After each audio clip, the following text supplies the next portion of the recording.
বিচার চাইলাম এবং অবাঞ্ছিত আমরা ঘোষণা করলাম। আমরা অবাঞ্ছিত ঘোষণা তার বিরুদ্ধে করলাম।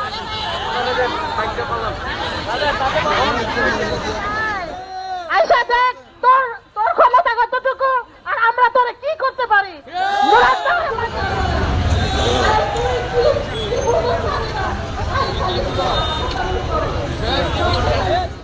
আমরা মুরাদনগরবাসী তীব্র নিন্দা ও প্রতিবাদ জানাই এবং হুঁশিয়ার করে দিয়ে যাই, যদি আর কোনো ষড়যন্ত্র করা হয় মুরাদনগরকে অচল করে দেওয়া হবে, আপনাদেরকে ছাড় দেওয়া হবে না। আমি সাংবাদিক বন্ধুদেরকে বলবো, আইন প্রয়োগকারী সংস্থার দৃষ্টি আকর্ষণ করছি, কিছু media, Gumti TV, Comilla edition, কিছু ফেসবুক পেজ গায়কোয়াড় সাহেবের বিরুদ্ধে একের পর এক ষড়যন্ত্র করে যাচ্ছে এবং মিথ্যা অপপ্রচার করে যাচ্ছে। আমরা আইনগত ব্যবস্থা গ্রহণ করেছি। এই বিতর্কিত উপদেষ্টার কারণে কোনো কিছুই আমরা আইনি প্রতিফল পাই নাই।